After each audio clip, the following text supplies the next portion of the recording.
Sweet. So before you hopped on, I was asking the group if anybody was already running PPC. It looks like we have a couple people that already are. And I know that's one of the most common questions I get asked because I talk a lot about PPC. That's what I grew up on, right? In wholesaling. Sean Terry was a big PPC guy, Corey Geary. And once you get a taste of the PPC leads, I mean, it's hard to go back to other marketing channels. 100%. Sweet, man. So I just want to introduce you real quick for y'all that don't know Brandon. He does PPC for a whole bunch of wholesalers around the country, and I've heard a lot of good things about him. Full disclosure, I've never personally used him, but a lot of people ask me about PPC. I can just tell them I like closing the leads. I don't really know a whole lot about it, the nuts and bolts. I tried running it myself for a little bit with some mixed success.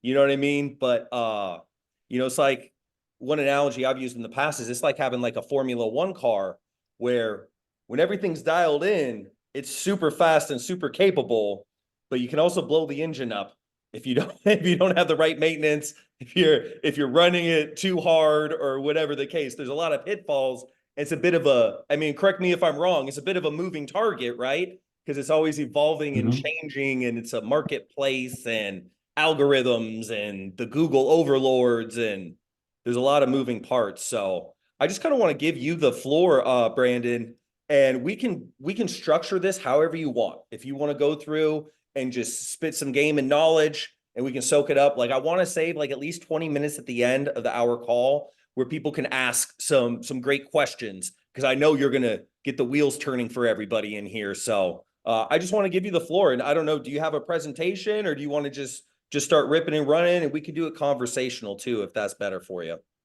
Yeah, I am more than happy to take the floor, and it's great to meet everybody. And I'm sort of in a similar place here. So I have a presentation with some ideas, some things, common questions that people ask, all that kind of thing. The neat thing that we have going on today is we've got a relatively small group. So I mean, the last thing I want is to ramble off about things that you guys don't even care about. So super important thing like going through my mind is, what do you guys need out of this? Like, obviously you showed up here today for a reason. Does just anybody want to share like any initial thoughts or questions you have on the topic of PPC or the marketing channel? And then I can make sure that we organize this so we get to everything that you need to hear. If anybody has a question, just unmute yourself. What's up, Omen? I have a question. Cool. Yeah. So Brandon, I've been generating leads through SMS, and things of that nature. PPC, I've been holding back just because I'm swamped with doing so many other things, and I know there's a lot of moving parts in PPC. Either you do it yourself, which is overwhelming, or you hire a company or an individual who can do it for you. Now, I had interviewed many people. Everyone says the same thing, right? Everyone says the same thing, and I have yet somebody to meet that actually stands out and actually is the exception and can actually deliver. So my question to you is, if you do all this presentation today and you tell me all the things that everybody else says, maybe you can also explain why you are better than the other people, or maybe you're just all the same and you just say like, just pick one and go for it, Yeah. I love that hard hit. Cool. He's not pulling any. I love Omid, man. Good question. Yeah. Well, here's one thing I would ask, just kind of as a follow-up to your question. So you said everybody says the same thing. What's that thing that they say? Well, there's two business models, right? Either you pay as you get leads, blah, blah, blah, blah, or you have a certain budget. Most importantly, how much does a lead cost in the location that you're actually targeting, right? First, you go through the analysis, but usually in average, it seems to be in a hotter market between $80 to $120 per lead. Seems to be like in Atlanta, Georgia, and stuff like that. The leads are much more expensive, right? And now they also say you have to spend a lot of money up front to kind of gain momentum, but yet at the same time, they say, well, we have done so much work with other wholesalers. We have already the algorithm. We have already all the pixel data from Facebook and all this stuff, right? So I hear that too. So it's just, I feel like it is giving you a lot of hope without real results that I can really have as a tangible. That's why I believe I never made a PPC move, because I felt like they want $5,000 from me monthly. And it seems like there's not enough proof of concept behind it. That's how I feel, but it might be just me. Other people have other experiences. I've heard that too. Yeah, no, that's very helpful for you to like dig into it a little bit more. And here's what I encourage. Like, I want you to be like my like heckler today. Like when I say something, you're like, no, you're just like the other guys. You said this, and hold me No. accountable. My And questions then, are always like very direct. So don't take it in any way. yeah, I just would like yeah, to hear your differentiation, because you've been working with yeah. so many wholesalers. Like, what's your experience level? That's all. Yeah, totally understood. And the reason I'm asking you to do that specifically is because sometimes people from different perspectives see things really different ways, even though, we're all trying to do the same thing together, right? We're here to like make good business, right? Which means it has to be profitable. We want to be honest people. We don't want to mislead people, all those kinds of things, right? More often than not, that's what we all want. But sometimes like a marketer might view something in some way, and then a real estate investor might view something in a different way. And so I guess what I'm saying is like as we go through this, like hold me accountable. If I say something where you're like, wait, this sounds like you're talking like one of those other guys, and it's frustrating to me when people say this like this, and let's talk about it. And then you can learn like, why am I saying that the way I am, and why might other people say it? Because that's where we'll actually learn a lot of things. Because some of the things that you said that like kind of sound contradictory that other people say, those are like it does kind of sound contradictory, but if you understand how it works, then it might not sound quite as contradictory. So we'll talk about the all those details. But thank you for sharing your questions. Okay. Anybody else want to share what you want to get out of this?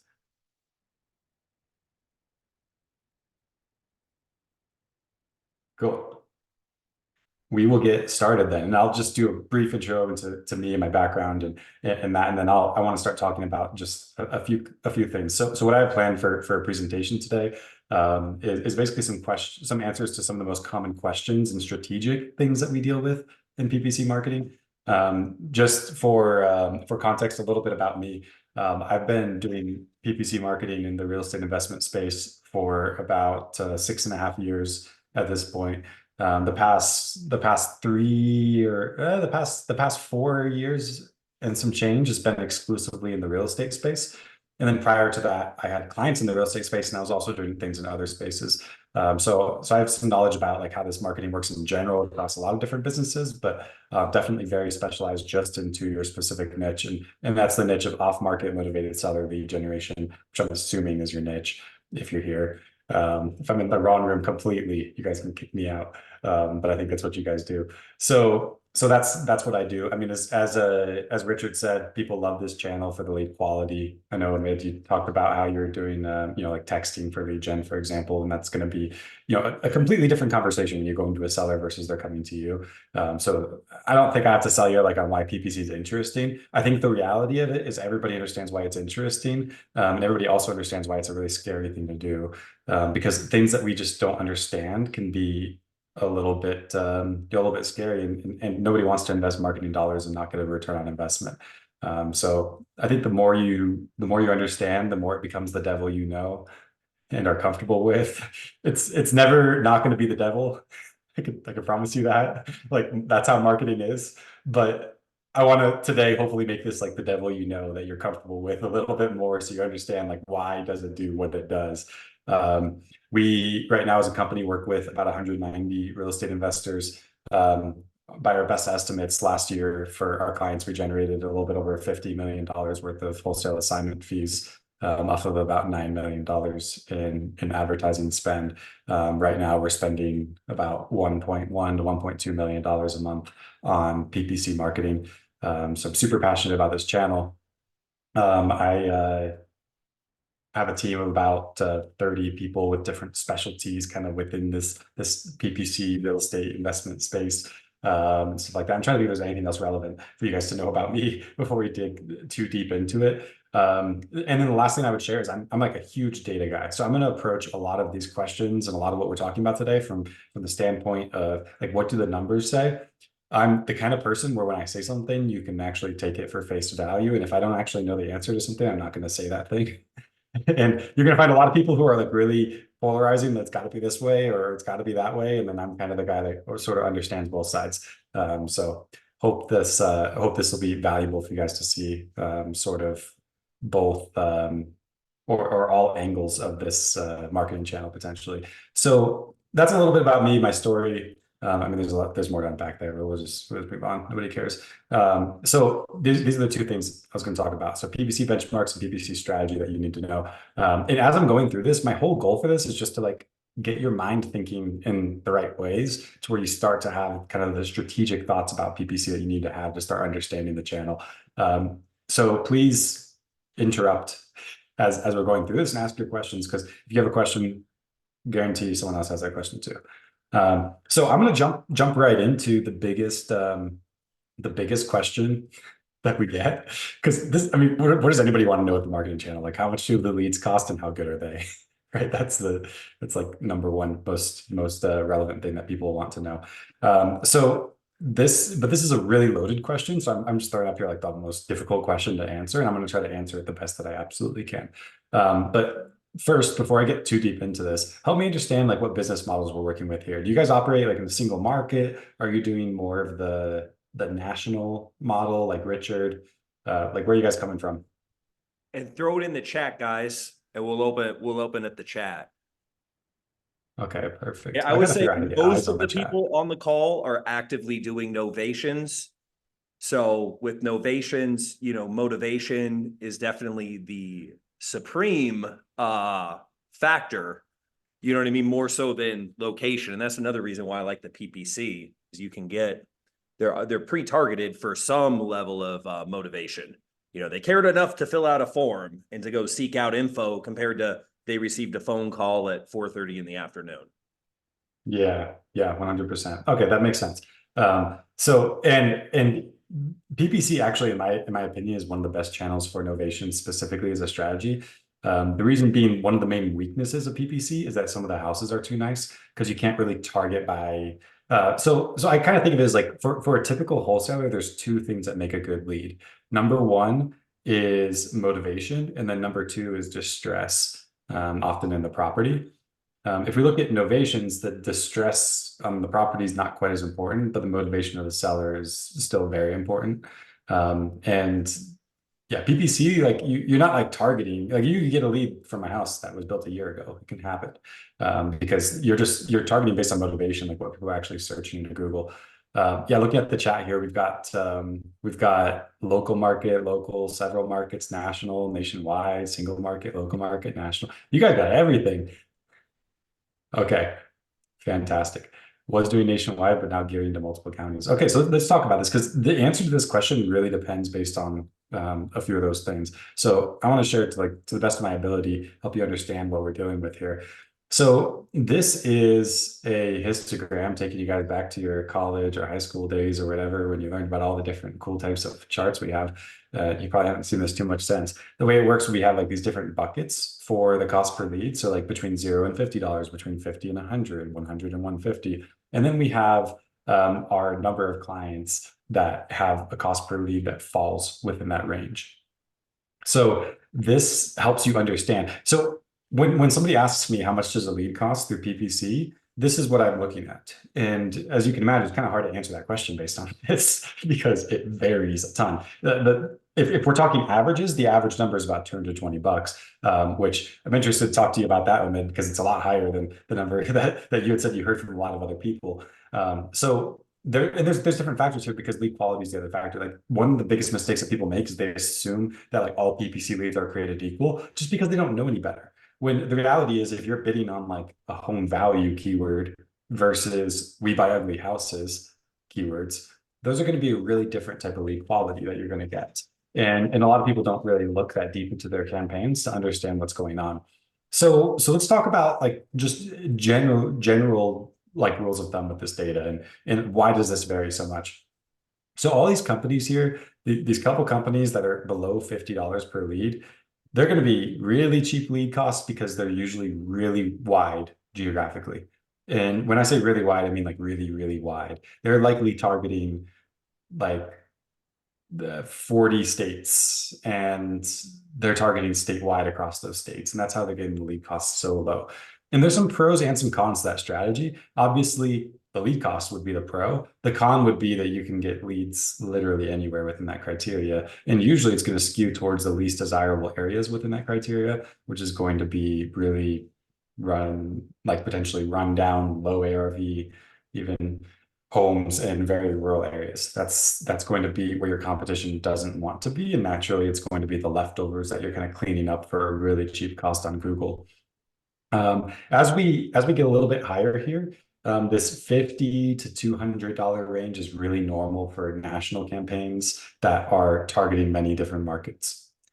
So that's where it could be major markets, and really the more markets and the wider you go around them, the cheaper the cost per lead. And then 200 to 400 is your really like typical range for a single market.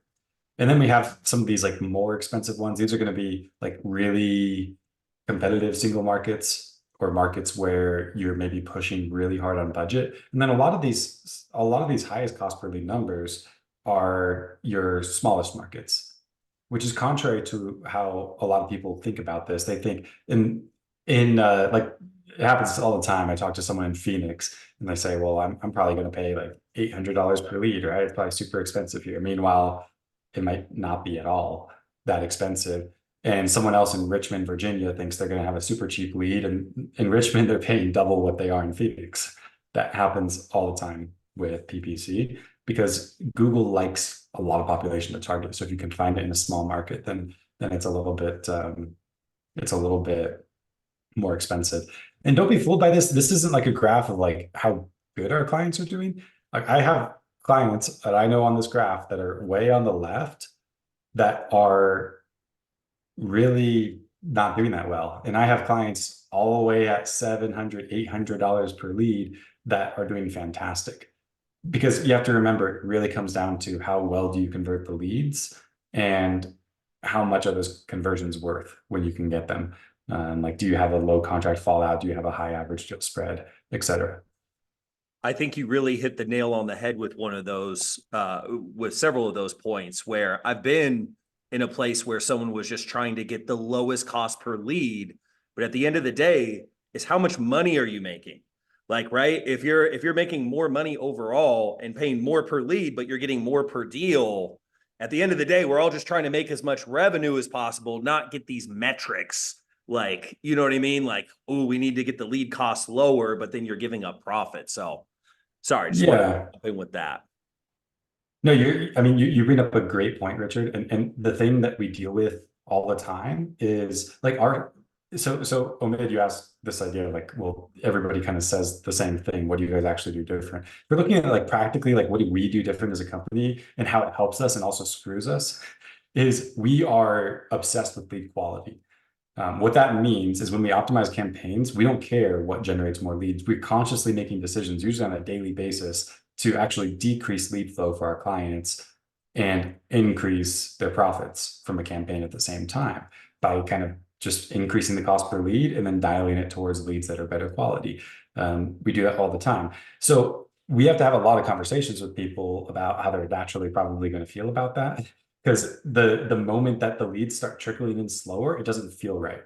Right. And you're kind of like sitting on your hands and you're not spending as much time, and your acquisitions team is calling you and they're saying, like, I make commission and you're not giving me enough leads. And like it can get ugly. Right. But at the end of the day, if you can make more money that way, it doesn't make sense to keep your team busy just for the sake of keeping your team busy. Like if everybody adjusts to a better quality lead, then that's a really good thing. Cool. I'm just looking at some of the comments here in the chat.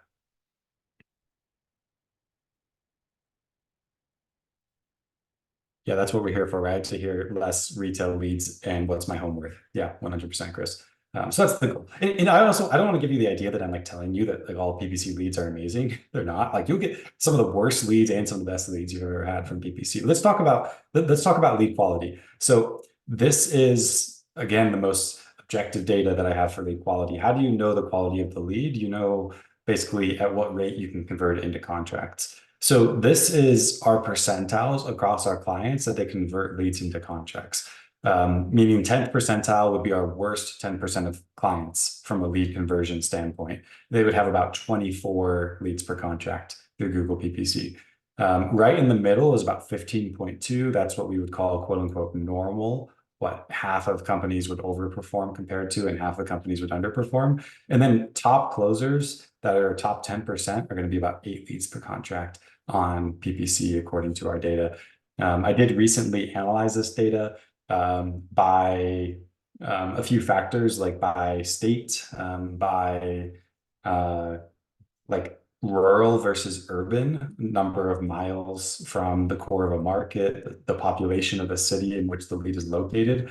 And believe it or not, could not find any meaningful correlation with any of those things.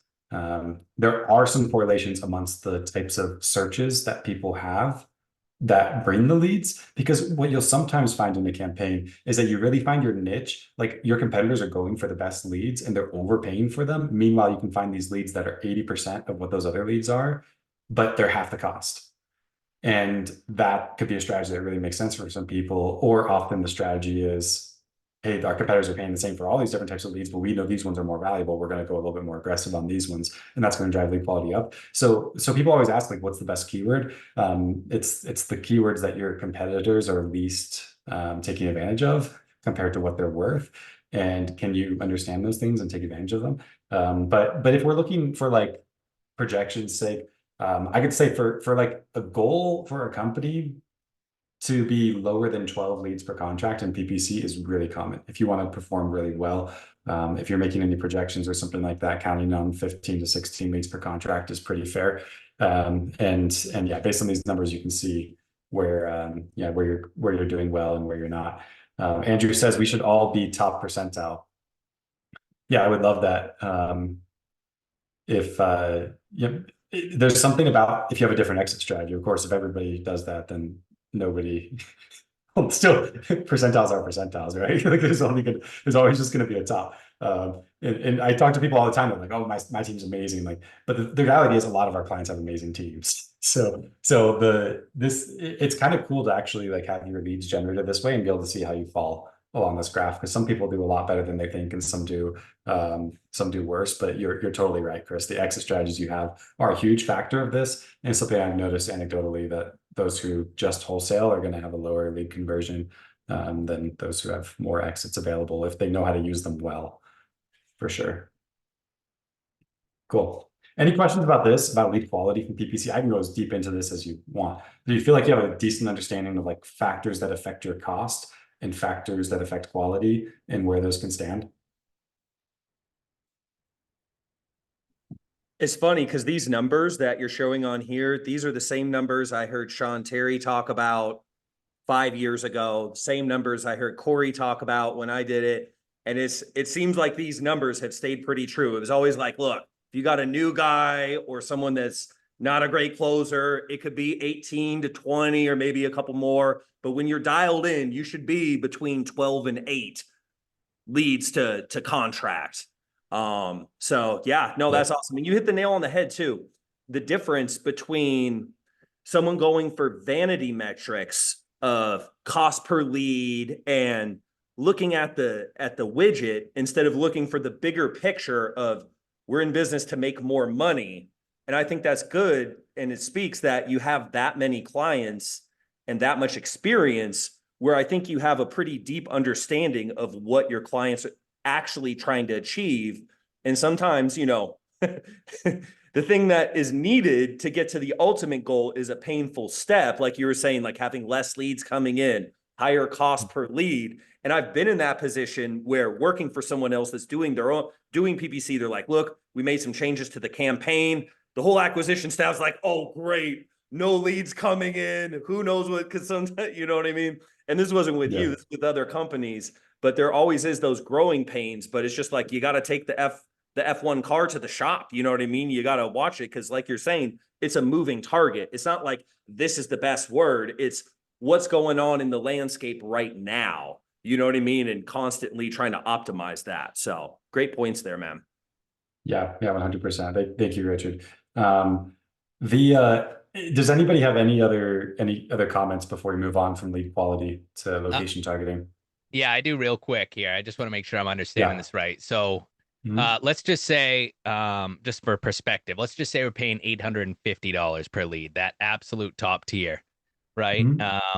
And then 850 times 12 is 10,200. So essentially, let's just say it takes 12 leads to nail a contract. So at the top tier at $850 for 10 leads, that means you spend 10,200 to land a contract. Our spreads are 30K plus. It's a no-brainer is what I'm hearing here to be running PPC. Right? And that's at the bar, right? That's at 850 per lead if you happen to land in one of those markets. Yeah. I mean, that's a good point. Here's the thing that's kind of endearing about PPC is it's just to explain like a little bit about how Google works. Every time someone searches, there's an auction, and then everybody's PPC account kind of bids what they think that thing is worth. So if you look at PPC, it's a really like interesting kind of small model of like economics and game theory, if you're kind of familiar with those concepts.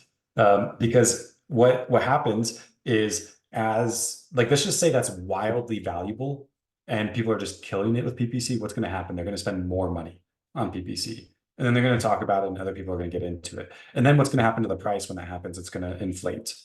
And then if it gets too expensive, what happens? People lower their budgets or they cut it.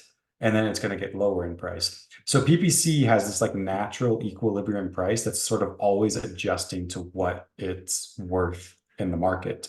So when people ask about like the risk of PPC, it's actually a little bit lower in my opinion than some other marketing channels. Because let's just say you're doing direct mail, you're paying 40 cents a card, no matter what the value of that card. Rather than PPC, you're only paying for the clicks, hence it's called PPC, pay-per-click marketing.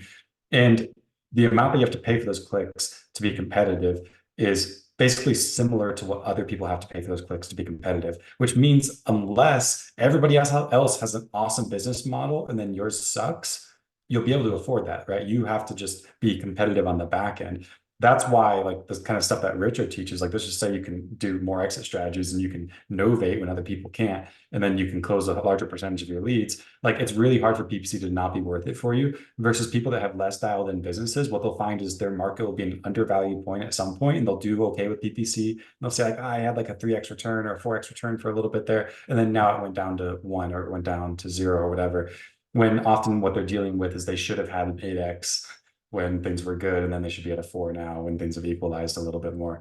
But they just aren't competitive with with all the competition. So sorry if that felt like a little tangential from what you said, but like that's kind of how I think about it on the topic of like it being a no-brainer. Like the only way that it could be exceptionally high cost persistently would be if it's worth it, or if you specifically are just really bad at running it or something like that. That's when you just, but otherwise it being a high cost means that someone else is paying that. So yeah, that's helpful. Just reading some comments here. Yeah, dive into average returns we're seeing on investment to further Andrew's point. Yeah, I mean, here's the thing about return on investment. It depends on where your budget is. So if you spend a ton, then you're going to have a lower return on investment. If you spend lighter, then it could be higher, but less consistent. But yeah, usually for us, like last year, just about 50 million in revenue. It was like 52 million and some change off of about $9 million in ad spend. Shows you a little bit higher than 5x. If you know anything about big numbers and investments, usually the tails kind of over-represent themselves in a distribution. So I could say for like the typical person running PPC, oftentimes they're looking to target anywhere in the 3 to 5x range. And then we have some that just knock it ball out of the park, and that brings our averages up a little bit. But yeah, it on average is decent, but I've seen it all. I've seen people spend lots of money and get nothing, and I've seen like this is marketing. Like let's know what we're dealing with here is marketing. But to me, there's a distinct difference between like the stock market where some people lose, some people win, but on average, if you're consistent, you'll win, versus a casino where they can highlight the case study of the one guy who left with more money than he came in with. But the reality is that doesn't usually happen, right? So this is definitely stock market, not casino. Yeah, what's the contract fallout rate? Yeah, that's a good point too. This is just leads per contract. Not every contract closes. So, and we've had clients with really minimal contract fallout, and sometimes it happens with really high contract fallout. And there's a case too that some of the people who perform the best from leads per contract standpoint, it could be that they're locking up more than they should be, and then they're falling out more accordingly. So that's yeah, that's definitely something to look at. Cool. Let's talk location targets. So this is, and the reason I bring this up is this is one of the biggest like strategic potential points in PPC that I think people get wrong. And a lot of the strategy stuff when it comes to PPC, like which keywords am I going after and how do I write my ads and what's my landing page like and stuff like that. Like I want to talk about that stuff a little bit, but the reality is you work with us, we'll take care of all that for you. Location targeting is something that you have to like figure out how to dial in, and you work with the right partner, they'll help you figure this out a little bit. But this is where there's a lot of mistakes made, because as the agency, I can't just tell you what's right. All I can do is educate you on some things to consider, and there's a lot of different ways that you can strategically do this. So it's kind of like the truth, the whole truth, nothing but the truth. When we talk about targeting locations with PPC campaigns, I want to target the right areas, all of the right areas, and then none of the wrong areas. And the reason we do this specifically is the more areas that you target with a PPC campaign, the more leads you'll get, because you have a lower cost per lead, assuming the same budget. Things also become more scalable, right? So more locations equals lower cost per lead. Less locations, therefore, means higher cost per lead, right? So why would you not just target everywhere? Well, because you can't do deals everywhere, or at least most people can't, right? If you got a lead in the middle of nowhere, more often than not, that's not going to be a deal, even if the seller could be really motivated. So you have to consider those things, and then you also have to consider which markets you're good at operating in, which markets you want to operate in. Maybe you're not interested in $10,000 spreads. Maybe you got to be 20 or 30.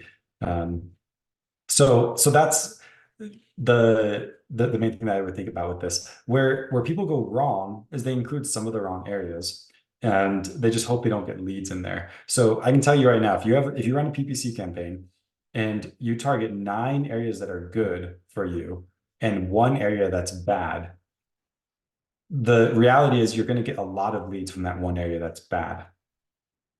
And the reason that happens is because PPC is all bidding based. Every time somebody searches, you're going to bid on that click. If you're bidding the same amount for a click in the middle of nowhere as you are in like the core hot area of the city where all the other investors are interested in, where do you think you're going to win that auction? You're going to win it in the place that's less desirable to other people. So the issue that people run into is they just like target a big area and then they get a lot of leads that they didn't expect to get. Let me show you guys.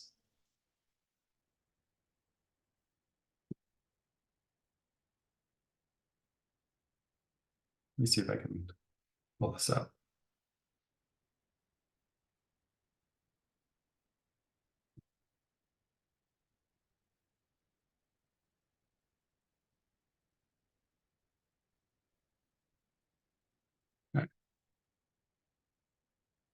So this is the way that I often like to look at this. This is just a random website. I mean, you can find plenty that do this, that will essentially put, yes, Chris, it is pretty, essentially puts the satellite imagery at night of the Earth overlaid with Google Maps. So the thing that's really interesting about this is you can tell where do people live and where do people not live. And I'll just give you some examples here. So here's one example. Common market here would be Inland Empire, California, where we have San Bernardino County and Riverside County, largely.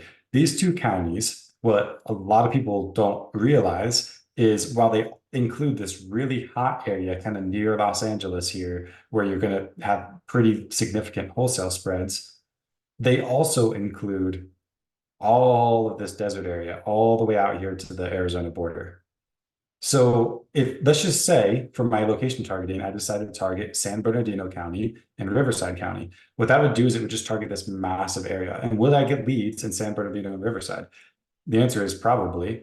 But would I also get leads in Milligan, middle of nowhere, California? I would get that too. And I would probably get a disproportionate number out here.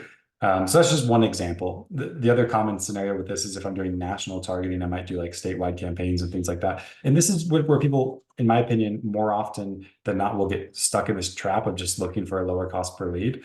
It's really common, especially with people managing their own PPC campaigns, because they just like to see that cost per lead get lower and lower and lower. And they don't always fully account for all the impacts that has.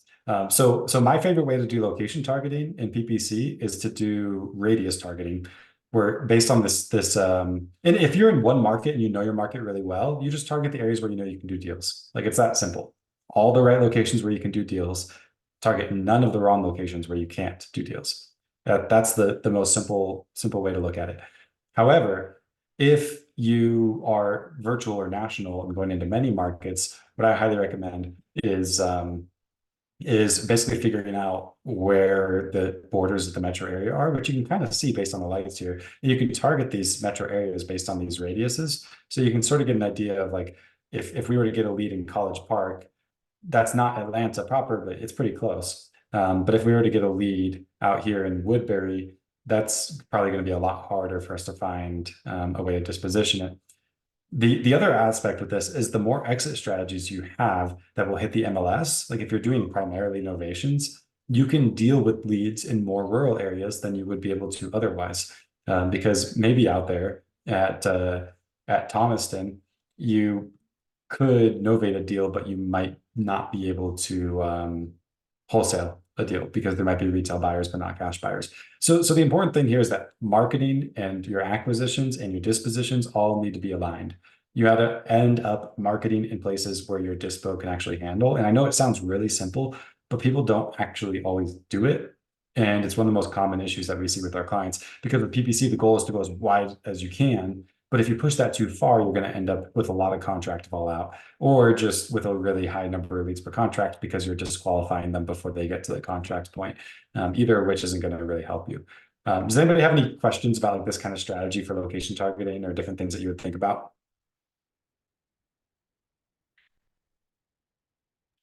So we've been getting quite a few leads and deals in areas that are much smaller towns, and they're selling fast. You know what I mean? And they're definitely deals that we cannot wholesale. And that's why people are sending them to us. You know what I mean? Because it's a hot lead, but it's in a town where there's like, we have one in Mississippi, town of 1,300 people, and we sold in like 3 days on the market. You know what I mean? So it definitely is a hack. And that one thing I like about PPC and the Rainmaker strategy is it capitalizes on other people's inefficiencies, like these leads that they can't convert and aren't bidding on. We can bid on at a really low cost and still get great spreads. Like the one in Mississippi, I believe we're making like 30-something thousand on. And that's, you know, that's a house that we couldn't have done anything else with. So yeah, very interesting stuff, man. Yeah. And that's why it really is just about matching those things. And if you have novations as a strategy, you can target a lot more markets. Common way that we go through this, it would probably take me a minute to find the sheet, but we have a spreadsheet that outlines like all the major markets in the United States and what their spreads are typically and what the population is, and stuff like that. And we'll usually kind of filter that down to find the right markets. And if you're doing novations, then that could be a much larger list of markets. And that can bring your lead cost down pretty significantly, comparatively. And so it's not just about number of markets as much as it is also how wide you go around those markets. One other thing that you want to watch out for, especially if you care about deal spread, if you target large spread areas and small spread areas in the same campaign, you're going to end up getting most of your leads from those small spread areas. So you have to be aware of that. There's kind of no such thing as a campaign that just mixes everything together. What you probably want to do if you do want to target like for a certain deal spread is you have to have a minimum cutoff. Like what happens all the time is, we'll have someone who wants to average $20,000 deal spreads and they'll target the whole United States, and they'll find that they're just only getting leads from the Midwest or something like that, because that's where there's the lowest ARV, there's the least competition, and there's the least ability for local competitors to pay a lot in PPC and all those kinds of things. And I guess what I'm saying is if you want that strategy, then what you might want to do is have one campaign targeting all of the hottest areas, where your strategy in that campaign is going to be a high cost per lead, and then maybe you're looking for a 20 or 25 or $30,000 spread. And then you might have a separate campaign where you target all these less desirable areas, where maybe you're going to average that 10 or 15 or $18,000 spread, but you're also going to have a lower cost per lead.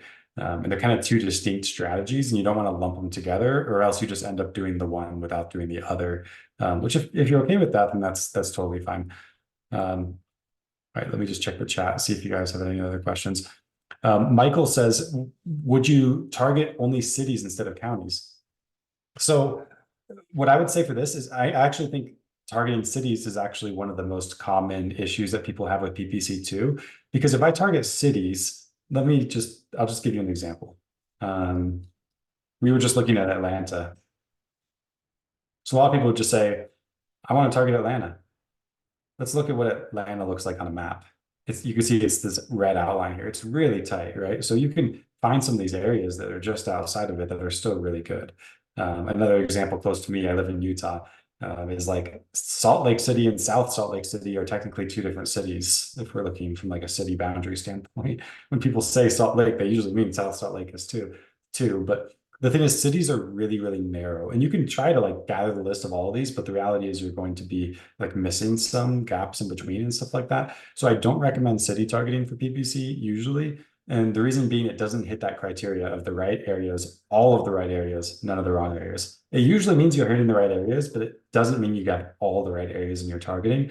And it's really your proximity to a city that makes an area a place that you could do a deal, not necessarily the fact that it is in the city itself. So this is something I see all the time. If you end up trying to do PPC with a generalist agency that doesn't specialize in real estate, is you give them your list of cities. You're like, I want to be in Atlanta, in Tampa, in Orlando. And then in the account, they end up targeting like those city boundaries, because they're not used to like location targeting being a unique thing. Because in most industries, like let's just say you're in e-commerce or something, it doesn't matter where someone is. It just matters that they can buy your product. Versus in real estate, the location targeting is the product. Like your house that you're going to get is going to be directly related to that. So it's a common mistake that you just end up driving your cost per lead really high by doing city targeting. Usually radiuses is going to be a little bit better. So Chris says, so segment campaign by average spread instead of county. Is that what I'm hearing? And yeah, I would say definitely segment by average spread, as well as just target all the right areas, none of the wrong areas, but usually radius targeting is the best way to get there.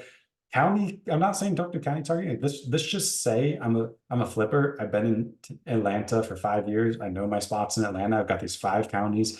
If I go into any of those 5 counties, any property in there is my stuff. If it's outside those 5 counties, I'm not interested in it. County targeting is perfect for you. You just have to make sure that counties represent everything you want and then nothing that you don't want. As long as that's true, then you're good. But in a lot of places, that's just not how it works. Yeah, basically do novations. It's what a lot of people are talking about, which I totally agree. I totally support that. It's a great business model, like wide geographically plus novations. Yeah, I've had contracts locked in at 25 cents on a dollar and couldn't find a buyer because it's so rural. Yeah, and lots of price variance in county. Yep, totally agree with everything you guys are saying. All right, so let's just jump back into locations. There's just a couple other points that I go over here of other things that you can do. So this primary secondary campaign targeting is exactly what I just told you guys about, like a high spread, low spread campaign. That's pretty good. Multi-market versus single market. I know we have both in this room. The thing that I think is really cool about the strategy of novations and PPC is PPC loves to be spread across a lot of markets. And if you're novating, then your buyers list in any market is the MLS, which is pretty much the biggest buyers list. It's not like anybody who lives there locally would have a better buyers list than you.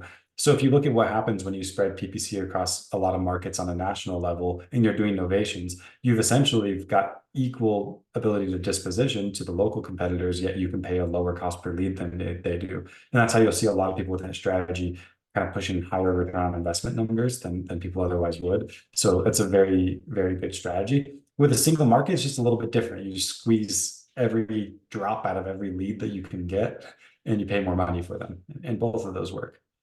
No, you nailed it, where it's exploiting several layers of inefficiencies, right? Where the people that are paying big money for the leads, both wholesalers and iBuyers and, you know, all the people that are bidding on the leads, a lot of them are just going to those main areas of the juicy spots, and outside of it, they can't do anything. So there's an inefficiency on the PPC side where these are still valuable leads if you can monetize them, but to most people, they're worthless. So you're taking one man's trash and having it be your treasure. And that's kind of where the novation side comes in, where if there's people that are running PPC that aren't doing novations, they must be hell of closers. You know what I mean? Because they're squeezing out all those wholesale deals to make it make sense.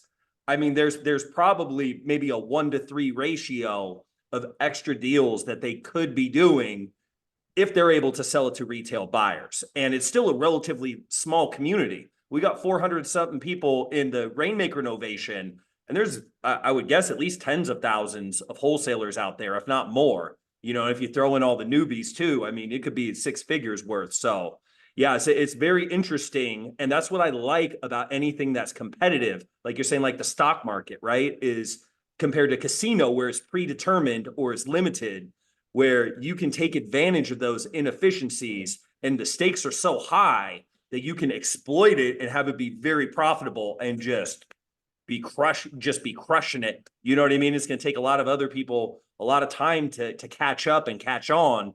And in that process, a lot of people are going to go out of business, thus making the leads even cheaper, less competition. And it's a snowball effect. You know what I mean? So very good stuff, man. Yeah, 100% agree with you, Rich. All right, any other topics on locations before we talk about budgets? I know this all sounds really boring. I hope it's actually helpful. We're going to be talking about location targeting and budgets, but you guys are sticking with me, so thank you. Yeah, Adrian? Yeah, quick question when it comes to, I guess, areas. Do you have is there a certain number of clients that you would only have per area or like location, or does it really not matter because I guess you're customizing the certain ads that each client uses? What I find is it matters less than people think, but it does matter still. So we will take multiple clients in a market. It depends on how much budget they have. Like if we could have more tiny clients in a certain market, then we could large clients. It's more about the amount of ad spend they have and how saturated the market is from that standpoint than anything else. So we monitor that and we lock out markets accordingly. Right. That makes So sense. do you use like a customized ad, or are you doing like a template, like a certain template that you know that you found success with in the past? So when it comes to the like targeting of keywords and that sort of thing, there's really not that much that you can change because everybody should be targeting everything that's good. When it comes to the ad itself, right now we technically don't customize ads, but we don't have issues with the same ads showing. And the reason is we've got more than in each account, we have probably 50 different ads, and each of those ads has a bunch of different versions. And so the chances of the same ad showing twice are just pretty minimal. So that's kind of what we decided is like, we're not as concerned about that being a risk. And we're more concerned about let's do a lot of split testing and aggregate that data super fast. That's better for us. Okay, appreciate the answer. And I may be jumping ahead here, but I think you said something about as far as ad spend. You found like I don't know, the average success rate would be like 800 a month or so. I don't know. I don't know what I said that sounded like that, but let's talk about budgets because Chris also is throwing in the chat what kind of budget size to work with Bateman Collective, and it's next on my slides here. So now seems like as good a time as any. So there are. Well, first, let me clarify one thing because Omid, you mentioned at the beginning that there's two different models. You kind of like pay as you go for the leads versus you buy it all at the end, or I'm sorry, you kind of pay the money up front for a budget. We often do kind of get looped in with pay per lead companies, and to be honest, I don't even know why this is true. Like pay per lead and PPC are just as similar as like PPC and direct mail. Yet everybody thinks of like pay per lead and PPC together, and they talk about them together, and they say, should I do this or should I do that? And are you a pay per lead company or a PPC company? And it's like pay per lead is just a method of buying leads, and a lot of pay per lead companies kind of advertise like they're doing PPC. And I think the reason they do that is because they want to kind of attach themselves to the reputation of a PPC lead. But the reality is we aren't a pay per lead company, and nor are we very similar at all to a pay per lead company.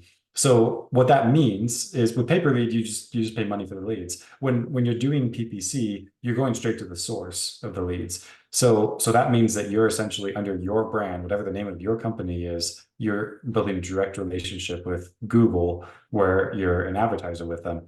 So there's a few things for that. One, you're gonna have to get a bunch of stuff set up, like integrations, other systems, landing pages, the ad account, all the ads in there, and all that kind of stuff. So there's going to be some type of cost of setup. There's going to be some type of monthly, and that's just a one-time deal, just to get everything set up. Usually, whatever company you work with, they're going to charge you something for that because they have to invest a lot of money into that. And then you're going to have ad spend and management on a monthly basis. So you're going to have a certain amount of money that goes directly to Google, and then you're going to have a certain amount of money that you pay to somebody to manage that whole process for you. And both of those are pretty relevant expenses. Most of the numbers I talked about from like a cost per standpoint, stuff like that, they're all just based on ad spend, because that's kind of how we look at it, is like your management fee is built to maximize what you can get out of the ad spend. So our job as a management company is to maximize that. So those are kind of the three like obvious things. The setup's usually not super expensive. It's going to be usually a pretty small fraction of whatever your monthly expense is going to be. So the big thing that you want to focus on is your ad spend plus your management. And it's really common for the combination of those to be somewhere between $5,000 and $15,000 a month starting out. It depends on how much you want to invest into it. Obviously, the more you spend, the faster you'll get results, the stronger the lead flow will be, etc. The other thing I look at as a real piece of the budget required is how long do you give it? And my recommendation is always to give a PPC campaign at least 6 months out of the gate. Because people hear all this really, like the reality of the situation is people hear all this really good stuff about PPC, and that it works really well, and you get these really high quality leads and all of this. And then what they end up thinking is that they need to that they're going to start it and then it's just everything's going to be amazing right out the gate. The reality is there is some level of ramp up, and even assuming there was no level of ramp up, it's going to take some time to get the data for you to know even how this is working. In my mind, there's kind of no such thing as doing this for a month and actually having an idea of the kind of performance that you can get. So timeline for results, I would generally say about 6 months. So when you're starting something like a PPC for a new marketing channel, I would generally think I'm going to be spending $5,000 to $15,000 a month for a period of 6 months. Add that all together, and that's what you want to have set aside for the new campaign. Do you guys have any questions about that so far?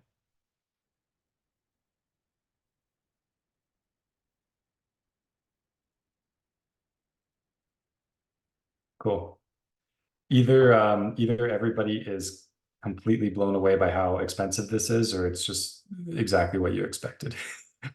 I don't know which one it was. I've always heard about $5,000 per acquisition person is kind of like a rough number on what to expect if it's dialed in and hands off. Would you say that's kind of the variance, is how big of a team? And I mean, obviously the sky's the limit with a big operation, you know what I mean? But is that around what you're talking about price wise? So yes, but let me add a caveat. The answer is yes if you're doing like a fully national strategy, including a lot of rural areas, because then 5,000 gets you a lot of leads in that circumstance. A lot of our clients would dial in a little bit closer to metros, where something like $10,000 a month for an acquisitions person might be a little bit more appropriate because they might be getting half the number of leads. But the quality would be different, or they'd be shooting for larger spreads or something like that. Or if you're in like, let's just say you're in like one of the most expensive competitive markets and you're paying $800 per lead, and then $5,000 would get your guy like 7 leads a month or something, that won't really help. That won't keep them busy. So yeah, it does depend on your location targeting, but I think the perspective that you're coming from, Richard, is the world of largely like national and rural wholesaling, because that's kind of like the Corey Geary model, that's the Sean Terry model, is let's just push our cost per lead really, really low. And in that world, about $5,000 per acquisitions person, I agree, is pretty appropriate.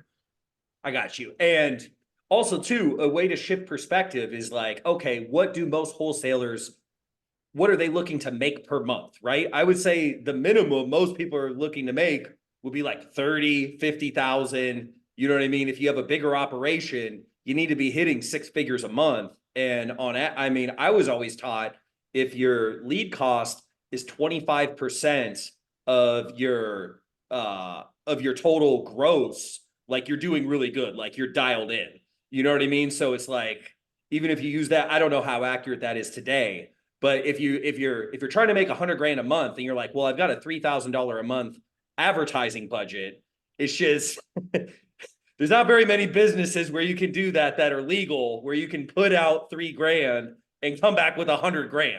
You know what I mean? So it's all in perspective. Where yeah, $15,000 a month, it sounds a lot if you're just starting out. I think most people that do PPC, they do kind of like a transition where they keep their existing marketing going. Because if you're used to having 20 leads a day and then you go to 20 leads a week or less, you know what I mean? Obviously, it's going to be a strain on the operation. But would you say that, I mean, most people that come to you, I would imagine they already have an active operation. They're in a growth phase, right? And they're looking to get some of that sweet nectar that everybody talks about with the PPC leads. They're ready to tap in with the big boys, go to the big leagues, right? But would you say most people, they're keeping their marketing going, maybe turning it down some, and then slowly ramping up the PPC as it seasons and kind of get some flavor to it and everything? 100%. Yeah. And even, I mean, a lot of our clients are running many marketing channels and continue to do so. The way that I see it personally is there's two, I think if we were just to simplify it, there's like 2 core models that people do. Model number 1 is lots of marketing channels in one market. Model number 2 is lots of markets, one marketing channel. And you'll hear people on both sides of that are just really passionate about like that being the way. And I've seen people be really successful with both of those. The reality is, if you're in one market and you want to grow your business really big and you just want to use one marketing channel, it's probably not going to be really feasible for you. But it is feasible to have a single marketing channel if you're in many markets, because then you can scale it pretty significantly. So yeah, I would just say it depends on where you're at. But let's just say you are in one of those situations where you want to have less marketing channels. Yeah, I would say, if you have a working marketing channel, never cut that to go do something else. Like, you want to add on top of that, and then maybe one day you cut a little bit. But I'm kind of a fan of being diversified across more places if possible. Don't fire your team of 20 cold callers and then go all in on PPC and then say, hey man, we're counting on you, right? It's good to give some overlap. And I what you said rings true. I've never heard anybody phrase it like that, but that's so true with with my training clients, places I've worked. You're either one market, lots of channels, or one channel, lots of markets. I haven't seen people do lots of channels, lots of markets with any success, unless you got some really deep pockets in a big operation, you know? Yeah, exactly. I mean, at that point, you're open door. So have fun with that. It didn't work for them. Yeah, to answer a couple more questions here in the chat. Somebody asked about agencies offering pay per deal models. I mean, the business model is simple. They charge a massive upfront fee, and then they use that to fund the management for a while, and then they basically just charge you per deal after that, but they know you'll never continue with your ad spend if you're not getting deals, so they won't get locked in. It's like it's a different pricing model that just sounds really good, but it doesn't actually like do anything different practically. It's just, instead of me billing you along the way for the management fee, I'm just going to bill you up front, and then when you get deals. But the reality is, you're either going to get deals or you're not fairly quick, and then there's no world where you continue to use my management service for a long time without getting deals. That's kind of the standard. And this is just, yeah, I mean, you'll find a bunch of companies that specialize in working with like small investors, and they have this cheap way to do it and that cheap way. I mean, you guys are smart people. Like, I'm sure you know, just like work with a reputable company that you hear a lot of good things about. And usually the companies that are the best are also going to charge the most, and they're also going to require the biggest time commitments and all those kinds of things. And that's just, it's a factor of being the best. The companies that have to resort to whatever method of trying to make it seem cheap or free or easy or whatever are usually have to do that because they have to get more sales in the door. I don't want to like blanket statement all of them, but just be careful with it. Any comments on that, Richard? Looked like you're about to say something. Yeah. So this is what I always tell people, because they ask me, and I get, DMs all the time. Hey, let me run your PPC. Da, da, da. Like, I always tell people, look, the most solid framework to use is talk to people that you know and trust, and figure out who they're using. And if a company has a lot of clients, it's and they've been around a while, that's a good indicator. You know what I mean? Is like, because yeah, like, look, someone could watch this recording and say all the things that Brandon just said, and it looks like they know what they're talking about, but they may not be doing any of the things that he's doing. You know what I mean? So the social proof, I think, is really big. And that's one reason why I bought Brandon on. I did a podcast with him. I've just heard good things. I know they have a ton of clients. So I'm like, well, I haven't used him personally, but unless he's just paying all these people to say how great he is, you know what I mean? Obviously, there's something to this.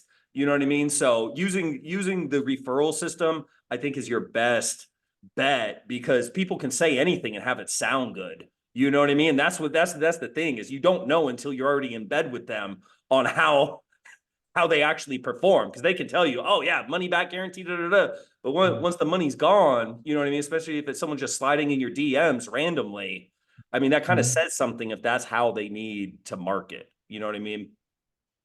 Yeah, 100%. I'm also going to put a link here in the chat to our podcast. My favorite way to vet out a company, and not everybody has the time to do this, not everybody wants to do this, but it's really like the logic of like the strategies that they use and stuff like that. That's why we publish all the strategies that we do on our podcast. So you can find stuff in there. Like, I've got an 8-part series that digs into like every detail of how we run PPC campaigns. I guarantee you listen to that, then you go ask some of our competitors about some of those things, and they'll have no idea what you're talking about, or they won't do those things, or whatever the case is. So that's always been like my favorite way, because sometimes you'll even like start working, like people say performance is the only thing that matters. Like, we're a good company, but we have some clients that don't perform well for whatever the case is. Like, maybe it's just the way that their location is right now, or maybe there's a disagreement, like the client thinks that the leads are bad, and we can't seem to find out why the leads aren't good. Is it because we're bad? Is it because they're bad? Who knows? But like there's no like golden thing. I mean, you'll hear a lot of stuff, but the best thing I would do is just understand like the strategy, and the devil you know is better than the one you don't, I guess, is the concept there. Okay, I know we're about 2 minutes over on time here. There's a couple other questions in the chat. What do you want to do, Richard? Wrap this up? You're muted. Richard, I'm sorry, you're muted if you didn't hear me. Sorry. Okay. No, I appreciate you, man. If you have time, I have some time set aside. Just in case for overflow. Whenever you have to go, Brandon, it's totally fine. If you want to answer a few more questions, anybody that's not able to stay, I am going to be posting the recording in the Rainmaker private group, and also send out an email where you guys can check out that recording as well. So yeah, go for it. If you have time. I mean, we would love to get some more value from you. Cool. I'm good for a few minutes here. I did just put our website in the chat too. So if anybody has to run and you want to get in touch with my team, we do one-on-one consults on this to see if it's a good fit for you and that type of thing. So feel free to go there and check us out. So just to answer like the final questions that are around here. And this one I actually think you could help answer a little bit, Richard. Chris said, can you speak to the best practices that are necessary operationally of the successful long-term clients that you retain? So I'm actually really curious to hear what you say about this, Chris. Like, in your opinion, what operationally needs to happen for PPC to work? And I'll agree with you or disagree with you, and maybe add something. Well, and if we disagree, we'll battle it out. Well, it's a chain reaction. First, you have to have speed to lead. You have to get to the lead first, right? That's the first competitive edge, because if you wait too long, you may never get a hold of them. So that's the first thing. Two, I think you can have a much more consultative approach and a softer touch compared to if you're plowing through cold call leads, right? You come into a thing where you can't spend 30 minutes on someone that you find out's unqualified, since they already have that predetermined filter that they cared enough to go on the computer, search for it, fill out the thing, and then answer the call. This is someone that's worth spending as much time as you can until you've shut every single door that there is literally zero hope for this ever becoming a novation, creative finance, wholesale deal. It's just completely dead. So if the big things, speed to lead, an effective sales process, and then of course, obviously a compelling closing process, because if you take too long or you don't have a compelling closing process, you can talk to these leads, and when they talk to someone that gives them more certainty that they feel better about, these are the ones that you never get a hold of again, because they went under contract with someone and they're not going to take time out of their day to tell you that they're not interested. They're just going to ignore your calls most of the time. So being able to have the exit strategy too, to monetize the most amount of these, is a huge, huge competitive advantage as well. So yeah, I would say people that succeed in it, they're organized, they're quick, they've got a good sales team, and it is a high stakes. It is high stakes. It's high risk, high reward, and to me, it's the big league. So the most sophisticated wholesalers, every single one of them that I know, are running PPC as a big part of their operation. So. Yeah, awesome point, Richard. Demetrius, looks like you had your hand raised. Hello, yes. Thanks for taking my question. Just to piggyback off of what Richard was just saying, you initially said that you were going specifically for distressed and motivated leads, right? So more of a technical question. I'm assuming the conversion window is within a couple of days. So within the lead comes in, you want to talk to them as soon as possible. That way they're not getting additional offers, lock them in, of course. So my question is, do you see any value in remarketing or utilizing different Google channels, video, YouTube, display, to remarket for potentially, people that are not ready right now, but they're ready maybe in 6 months, people who are in the middle or top of funnel, trying to see if they should do a cash offer compared to people who are distressed and motivated right now. And even if you do have a budget, do you see value there? Yeah, I would say absolutely. We love remarketing. Facebook is our favorite channel for remarketing, where you might pay $40 to get the click from somebody, and then you on Facebook for 2 cents each time they see the ad can continue to follow them around the internet. If anybody wants a full case study of that, just go to batemancollective.com. I put it in the chat, and just tell me if my face doesn't follow you around the internet for the next 6 months of your life, because it will. And the cool thing about retargeting is it allows you to be like you could be like, I can tell you the amount of money I spend on retargeting is not that much. The number of people that get those ads is a lot, because it's cheap. It's just genuinely cheap. So yeah, 100%. I support retargeting. Awesome. Yeah, the other thing I would say to your point, Richard, and let this be a testament to you guys, of like what Richard can do in his experience and how relevant that is. Richard and I have kind of come to the same conclusions, but in different ways. The way I did this is we gather all the data about the quality of leads from our clients, because it's the only way for us to optimize for better quality leads. A cool side effect of that is we know how well they close, and we know who closes really well and who doesn't. So what we did recently is we interviewed all of our top 10% of closers and interviewed their teams, built a whole list of all the stuff that they do. And then I also interviewed a few clients that were some of our worst closers and figured out everything that they do. And I try to look for those differentiating factors, right? Because if all those people who are doing really well get to leads really quickly, and then those who are doing really poorly also get to leads really quickly, then it's not actually meaningful, right? So and what we found, we ended up distilling it into 3 principles, which are really similar to what Richard was saying. The first one is urgency, getting the leads quickly, specifically our benchmark being 60 seconds or less to get to a new lead. So you want to get to leads really quickly with PPC. you got to remember these people are staring at a list on Google of all of your competition, and they have the power to put themselves on everybody's list and everybody's CRM in a pretty quick period of time. The second one is assuming motivation. Like with a lot of lead sources, you're kind of just like calling through the haystack looking for the needle. Here, you just like, you gotta like hold that piece of hay and you just believe that it's a needle enough, and then it'll be a needle. Like that's the way that it works with PPC leads. And it's like, if your team's used to like more of a cold call type lead or something like that, I've seen that be a real struggle for people, where they're just used to sort of assuming a lead's not motivated until you can prove that it is, versus just assuming that it is motivated until you can prove that it's not. And then the last thing has to do with who's making those calls. We call it quality first impressions.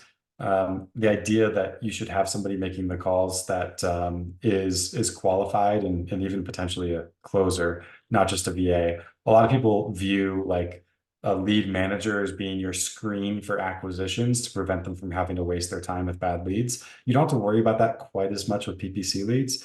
And the idea is you just got to get the kind of person on the phone, and it could be a lead manager, although oftentimes it is an acquisitions manager, the kind of person that can convince the seller that they don't need to reach out to anybody else.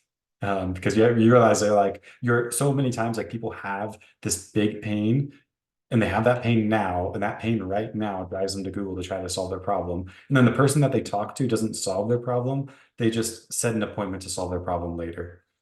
And because the problem is not solved, then now I feel the need to keep on looking for more and more people. So those are the things that I had noticed. It mirrors pretty closely what you were saying, Richard, but a little bit different, of a different spin on it. 100%. It's just like if you're calling for a plumber, you call the first one, they don't pick up. You call the second one, they sound kind of weird. You call the third one, they sound sharp, they sound good. You say, okay, I found my plumber. And then the other ones you call you back, you don't answer it. You know what I mean? You're like, my problem's solved, it's checked off the list. So yeah, the person that greets them first, that's the whole perception of the company. And if you have a VA that's like, you want the best results that you get is when the person that's going to be closing them is their only experience of the company. That's what I found. Like with us, even with our intake specialists who are damn good, you know what I mean? Like when the closers take a lead front to back, we do have a higher closing percentage overall than the ones that get passed off. But sometimes logistically, you just need that extra layer just to cover everything, especially, normally you're either growing or shrinking. Very seldom is a company staying exactly the same, especially with PPC. There's ebbs and flows of it. So. Yeah, no, I support what you're saying 100%, Richard. Yeah, one thing sort of to your point. What was I going to share? Yeah, we were just talking about having here's another way to think about it. So you can kind of put like dollar per hour activities per thing in your business, right? Like admin work, $10 per hour, right? Or like acquisitions is worth a larger amount, etc. What we've seen, or helps our clients sometimes gain this perspective, is like there's almost no higher dollar per hour activity in most of your businesses right now than the initial call to a PPC lead that just came in. Because your absolute first impression of one of your best leads. Yet so many people they would literally pay a janitor more money than they would pay the person making that phone call, which doesn't make any sense to me. So yeah, anyways, just a little bit of a different perspective on it and how important that is. And the other thing I was going to say is like you give the example of 3 plumbers, you call the first guy, call the second guy, call the third guy. What do you think the first and second guy, if they were salespeople, what do you think they're telling the sales manager? Oh, the lead ghosted me. I don't think they were that motivated. I don't think they were good.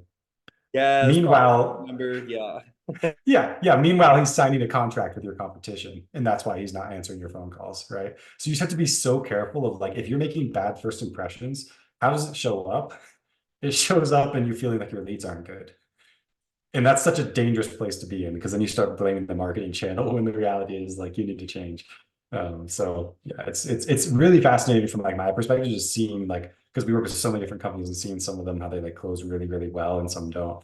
And I wish I knew like every little detail that makes that great and what that doesn't. Richard's probably got a pretty good head start on me for that one, just understanding it a little bit more deeply. But yeah, there's a lot there that people don't realize. And I talk to a lot of people that are convinced they don't have a sales problem, where like I can't think of any way the numbers would support what they're saying.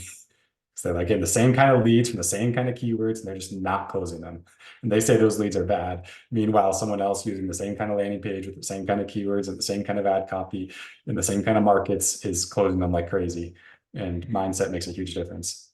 I think too, when people are used to an outbound channel, what I've noticed, the trend is they have a more direct approach and a more harshness to their sales process. And when you treat a PPC lead like that, where you're really being aggressive with them, they're already coming in a vulnerable position where they reached out to you. And I think a lot of times people will burn them right in the beginning rather than having a more consultative approach. Because it's like, look, you're already on the date. Like, you don't have to like qualify them. You need to just let it take its course. You know what I mean? And then that's when people are like, man, these leads suck. They don't convert. And then they go back to their marketing channel. They're like, okay, these ones convert, but it's just like their sales process isn't a match for that dynamic where it's coming in, and you get to the higher price point houses.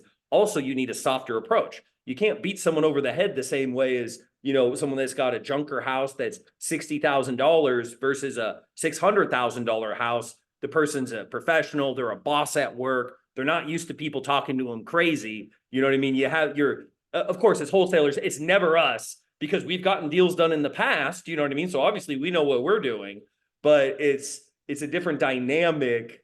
Almost in the same way that like different social media platforms is a different dynamic. You know what I mean? You're in a different club when you're with the PPC club. You're dealing with a different type of person, and you don't have to be so aggressive with them. You can more just listen to what they're saying and then figure out what angle to take. So. Yeah, 100%. I had a client that worked with us for 4 months. They spent $40,000 on PPC. They got 0 deals from their $40,000. And this is in like a single major market kind of scenario. Meanwhile, the company was doing $300,000 to $500,000 a month in revenue from cold calling. So they were looking at this situation like, how it can't be us. We're closing all these cold call leads. So anyways, we went over these principles and they changed some of these things. When they changed this, the biggest thing that they changed was the assuming motivation point. Like their salespeople thought they had an instinct. They're like, oh, my instinct says that this lead's not good. Which, you know, we all know salespeople, many of us are salespeople. Like it's like, it's a weakness that salespeople have. It's like, you think you know what you don't actually know.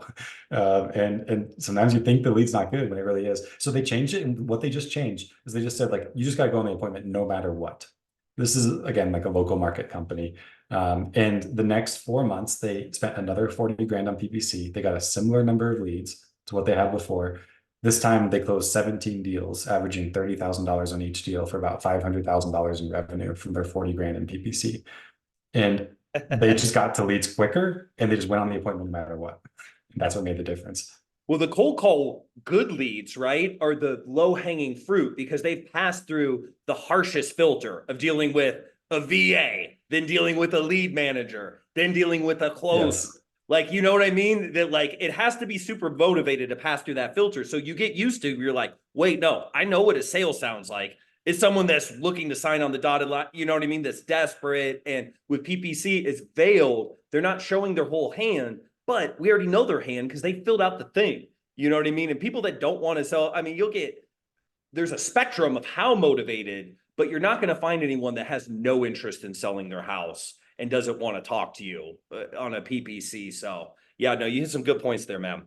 Yeah. All right. One final question to answer here. Rick asked, what do we think about Google PPC versus Facebook PPC? So this, so in all transparency, we do both. Like I said, we're running 1.2 million a month on Google PPC. On Facebook, we're spending probably about 300 grand a month right now.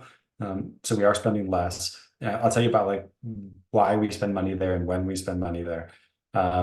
So Facebook and Google are just two very different platforms. in Google, someone's in an active search. It's intent-based marketing. In Facebook, there is no active search for most of the marketing. You're actually just trying to identify people based on who they are. So if I were to compare PPC to something, there is no real comparison. Like they're actually searching. If you were to compare Facebook to something, it's more similar to like TV advertising, for example, where they're just sitting there and they're kind of watching the show, and then the commercials come up, and they don't necessarily want the commercials to be there. They weren't looking for them, but if they're there, then maybe that could influence their behavior. Facebook's in a similar place. So what you'll find with Facebook is that the cash conversion cycle is slower compared to PPC, which is often going to be the fastest cash conversion cycle marketing channel in your business. The thing with Facebook is it has a pretty bad reputation in this industry. Part of the reason it has a bad reputation is because people are familiar with it just being a ton of leads per deal. We did find, and we don't have time now to go into all these details, but we were able to dial it in a lot more than most people can, to where we got it to about 17 or 18 leads per contract on Facebook ads. Which, if anybody here has run Facebook ads before, you're probably way higher than that, and you're probably a little bit surprised about that. And it just really has a lot to do with the targeting and stuff. I put the link a little bit before to our podcast, and we have a recent 3-part Facebook ads masterclass podcast series where we talk all about the things that we do specifically in Facebook to get that leads per contract down. And it does increase the cost per lead. So it's sort of a like higher cost per lead, higher lead quality strategy for Facebook. But still, no matter what, in Facebook, you're dealing with a slower cash conversion cycle. But altogether, our clients did have a slightly lower cost per contract on Facebook than Google PPC. So Facebook's a fully viable channel. It's one where if you get it to work, it's not quite as scalable as Google is. And if you get it to work, it's usually at a little bit of a lower lead quality than Google. And those are some things that people don't like about it, but the leads can be cheaper. And altogether, you can end up with a better return on investment. So those are some of the advantages. Yeah, you're asking what the cost is of those Facebook leads on average. It's just a little bit less than Google. That's the other thing is Facebook's just really dependent per market. So it's a little bit less easy to predict than PPC, as if PPC is even easy to predict, which it's absolutely not. But usually 20 or 30% lower than Google is what you're looking at there, and then just a couple more leads per contract is pretty normal. Although both those numbers, because they're so close, like it can go both ways. Like we have clients that would think I'm full of it right now because they have they have like half the cost per lead on Facebook compared to Google, and they actually have less leads per contract. So a strategy that I love to recommend is to do both Google and Facebook together. And then you can gather some data and you can adjust accordingly. Because Facebook does work and it is a pretty successful channel. You don't really know until you're gathering the data. And if you work with an agency like us that does both, the advantage is you won't pay a lot more in management cost to add a second channel because you're already contracted with the agency to do the work. So altogether, it can be pretty efficient to run 2 channels. Cool. Awesome. All right. Man, we appreciate you spilling over on the time, dropping value bombs, man. Definitely, man. Thank you for taking time out of your day to come talk to us. If anybody's interested in learning more about this, I believe Brandon dropped a link in here. Also put a link on my story. You know what I mean? But yeah, no, this is great. And I know you got a lot of people's wheels turning on this. The people that you do hire makes a huge, huge difference too. Because PPC is one of those things you can't just throw money at if your strategy's off. You know what I mean? So no, that was great, brother. Appreciate you, man. And definitely we'll have to link up another time too. Cool. Yeah. Thank you, Richard. And thank you everybody else that stuck with us for so long here. I know that it's all like the least sexy topic ever. Like, how do we like put our budgets into PPC and how do we target locations and stuff? But this is the stuff that helps you grow the business. So I'm grateful for the opportunity and thank you all for sticking around. Awesome, man. Well, I'll drop this recording in the chat for everybody. And yeah, you guys have a killer Friday, man. All right. See you guys. Bye. All right,